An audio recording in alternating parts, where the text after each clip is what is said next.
Hey everyone, welcome to the Off the Mic Sports Network. Quick review of week number 5 in the NFL. It's all over. I delayed it a little bit. Just a lot of stuff, going on between pay-per-views and thank you to all who saw that it was my mother's birthday over the weekend. So just a lot of stuff, a lot of family stuff going on. So I wanted to kind of give you my quick hit reaction, especially after the Monday night game involving an undefeated team in the Kansas City Chiefs. Figured it would be better for me to just review the whole weekend in totality. Let's go back to Thursday night really quick. This was a fun game. Falcons and Bucks. Kirk Cousins throws for 509 yards and 4 touchdowns. Drake London had a big game. Baker Mayfield had a big half and then did not do anything in the second half. And Kadero Hodge, former Cleveland Brown, gets the game-winning touchdown. Good for him. Good for him. He's a good guy. Was a hard worker, good special teamer, and a secondary wide receiver. I think he only came into the game because I think Drake London needed a break because I think he was either injured, if I remember correctly. But yeah, Kirk Cousins, 509 yards in this game, 4 touchdowns. Look, they're both 3-2 now. Bucks and Falcons. The Falcons quietly, have been in all of their games. They just haven't won a couple of them. But that was a nice win on Thursday night. A really fun game. Vikings-Jets. This was actually a pretty entertaining game in London. But Aaron Rodgers throws 3 interceptions. 244 through the air. 2 touchdowns. Garrett Wilson had 13 catches in this game. Sam Darnold did not particularly play amazing. He was 14 to 31 for 179 yards. Only had an interception. But hey, they find a way to win this game. They get a pick 6 in this game from Andrew Van Ginkel.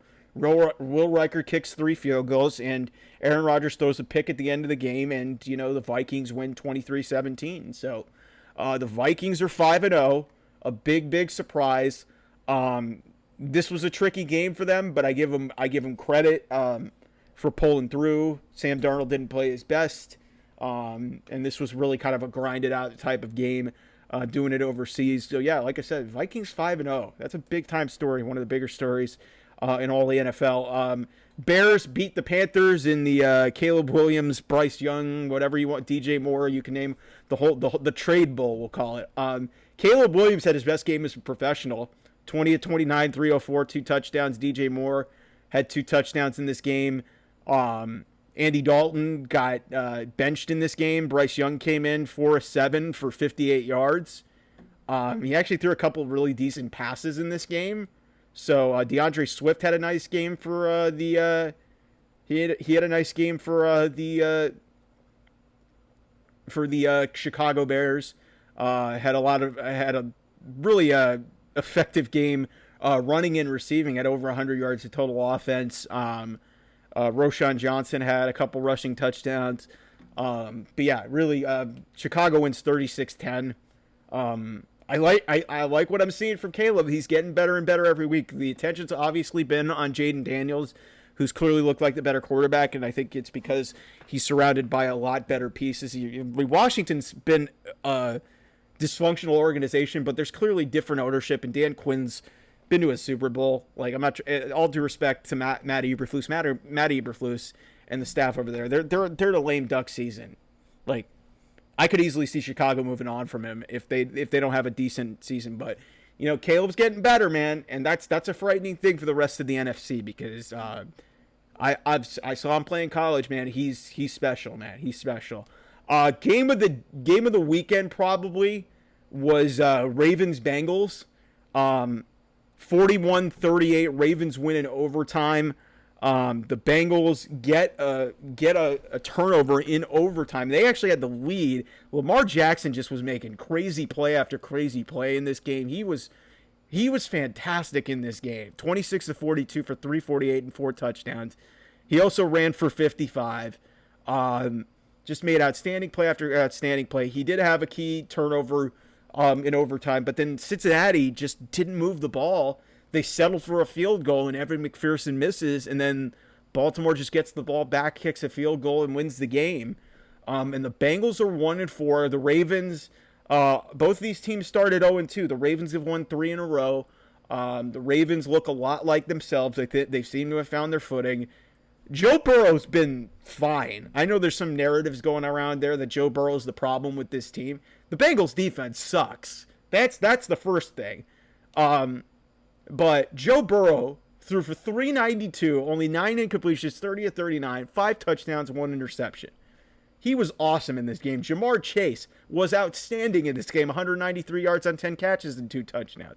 T. Higgins, 83 yards and 2 touchdowns. What this came down to was the Ravens offensively, and the Bengals had, like, leads in this game.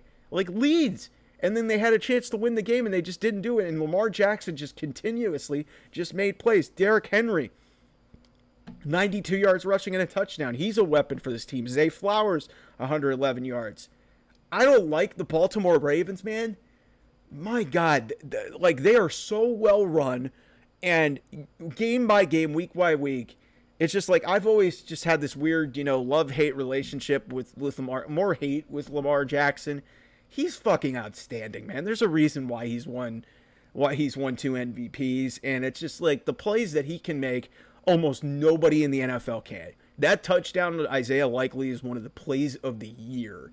Like, that was an outstanding play where he just ran around and just somehow fading away hits Isaiah Likely for a touchdown that ultimately cut the lead to 3 in the fourth quarter. And, Baltimore, I think, is going to win this division. Because, Pittsburgh, spoiler alert, kind of fell back to the pack a little bit. So, 41-38. Dolphins beat the Patriots 15-10 and probably one of the bigger stinkers of the game. But the Dolphins get to 2-3.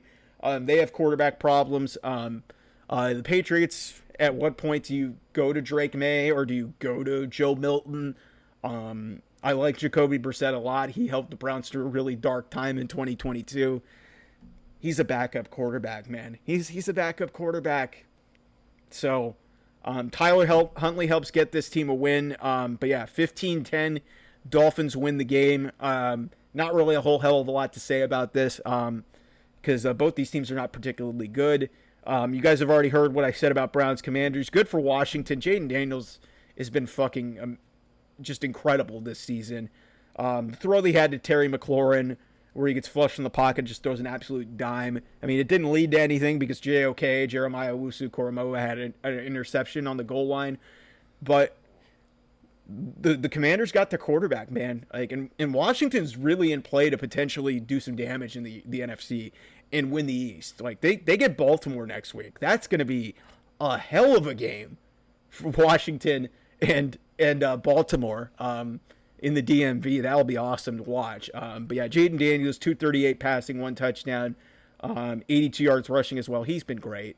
They've how you bring along a rookie quarterback is exactly how Washington has done it. Credit to Cliff Kingsbury, Dan Quinn, the whole staff over there in Washington. For the Browns, go watch my Browns thoughts. They're a train wreck. They're a disaster. The season's effectively over. Colts and Jags. This was a good game.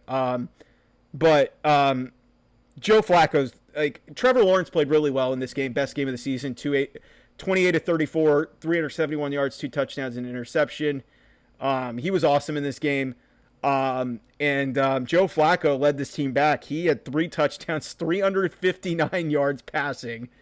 Man, it's just, I don't know why they it's the Deshaun Watson thing. It's just totally hamstrung this organization because Joe Flacco wanted to come back to the Browns, and the Browns didn't bring him back because Deshaun didn't want him there. And they're hamstrung here because they paid this guy all this money, $230 million guaranteed, and they can't move off of him. They can't do anything. It stinks, man. It really sucks.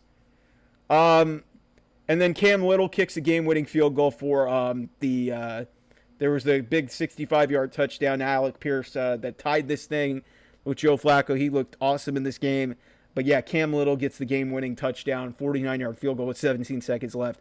Jacksonville wins 37-34 over the Indianapolis Colts. And so the Colts are 2-3. Jags get their first win of the season. They're 1-4.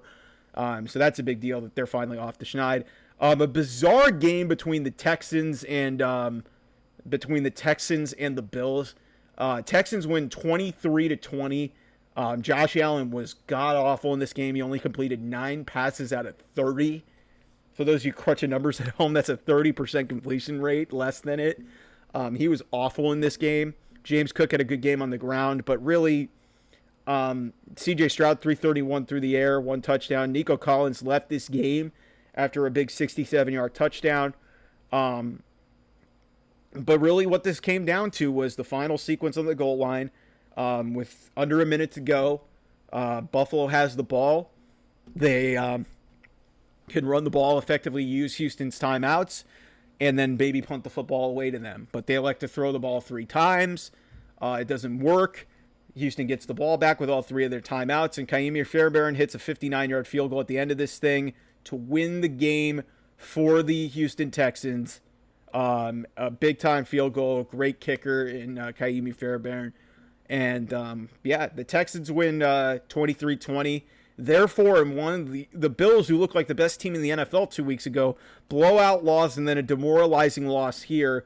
They're 3-2, and, I mean, coaching's got to start becoming a question because that was just a baffling sequence of plays for Buffalo at the end of that game. I talked about the Broncos on my latest edition of the Browns Thoughts. Like, if you're the Browns, you got to look at what the Broncos did with Russell Wilson and paying all that dead cap money and maybe just move off of it post June 1. It's like an $80 million cap hit. I think Denver set a record with I think it's like somewhere like 60 to 70. Something crazy like that. But yeah, Bo Nix was pretty good in this game. 19 to 27, 206, 2 touchdowns. Brock Bowers for the Raiders had a good game, 97 yards and a touchdown. But Denver wins 34-18. It's interesting here now. The Broncos are 3-2. Pat Surtain gets a 100-yard pick 6. The Raiders are a mess, man. They really are a mess. This just shows you how bad the Browns are. They're losing to teams like the Raiders that are having quarterback issues of their own, and their coach stinks. But, good. You know what? I don't like Sean Payton, but he's doing a pretty good job with a rookie quarterback, man. Broncos win 34-18, so good for them. What the hell is going on with the 49ers, man? The Cardinals go to Levi's Stadium and win 24-23 at the gun.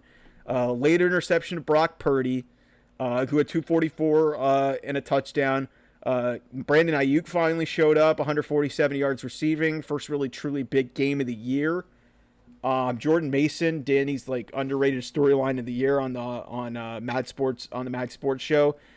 He had 89 yards rushing. He was great in this game. Michael Wilson, Stanford product, had a good game. James Conner, 86 yards rushing for Arizona. Kyler Murray had a big touchdown where he basically showed the ball early, which is great. So he had 83 yards rushing and a touchdown. He also had an under 95 passing and a touchdown. Backup kicker Chad Ryland kicks a game-winning field goal. And San Francisco gets a chance late in this game, and Brock Purdy gets picked off, and that ultimately leads to Arizona. Arizona and San Francisco have the same record, 2-3. San Francisco, low-key, has been one of the more disappointing teams in football. Even without Christian McCaffrey, you should be winning games like this, and they've lost a bunch of head-scratchers. Packers beat the Rams in L.A. 24-19. Matt Stafford has been terrific for the Rams this season. Jordan Love he only completed 15 passes, but he had 2 touchdowns, 224 yards. Josh Jacobs had a touchdown in this game. Tucker Kraft, 2 touchdowns for the Packers. Jordan Whittington for the Rams. Like, they're just finding receivers and getting it done. He had 89 yards receiving. Kyron Williams, low-key, one of the better running backs in the game, had 102 yards rushing and a touchdown. Matt Stafford, 260, 1 touchdown, 1 interception. They just didn't have the Rams just ran out of time. And, big win for the Packers. They're 3-2 now. The Rams are 1-4. This is starting to feel like a lost season for them, especially with their 2 top receivers hurt.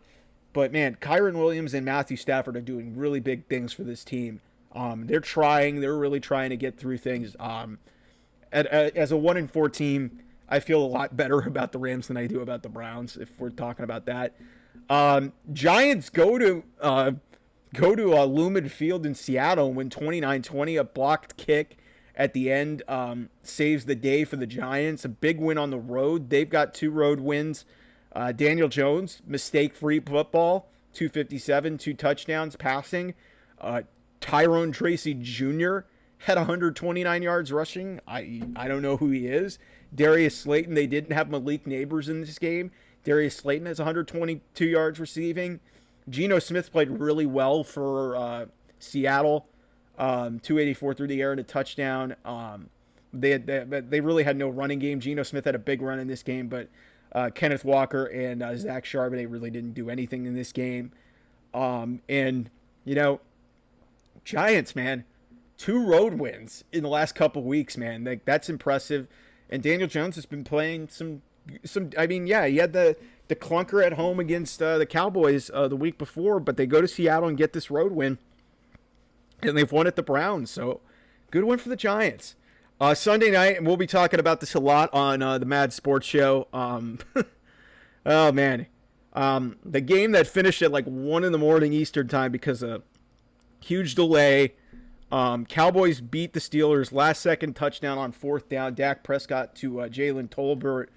The Cowboys win 20-17. Listen, Justin Fields didn't have a lot of yards, but he is completion.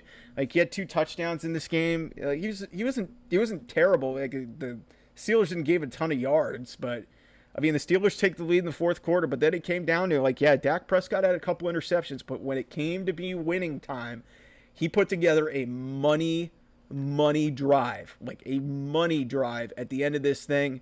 They went 15 plays and 70 yards in 4.5 minutes to win this game. Like that.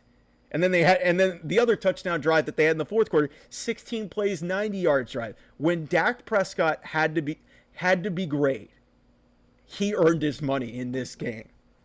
352 through the air, 2 touchdowns, 2 interceptions. The interceptions, they were bad, they were mistakes. But if you're a Dallas Cowboys fan and you're upset with Dak Prescott, you have no, listen, this team's won 3 road games this year. They've lost both their home games, but Dak Prescott's not the problem with this team. We'll talk about this game a lot more and a lot of storylines coming out of it on the Mad Sports Show that you can see on your feed on Wednesday. Here with me, Danny Udelf, and Andrew Marks. Looking forward to that. Rico Dowdle was also outstanding in this game. Over 100 yards of total offense. He was fantastic. He had a receiving touchdown. This was...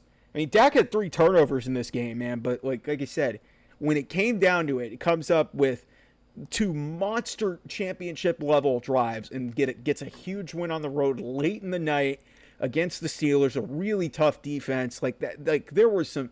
I went back and watched the drive that he had to win the game. It was an outstandingly executed drive from him and the Dallas Cowboys offense. There's still problems with this team, but Dak is the furthest thing from an issue with this team.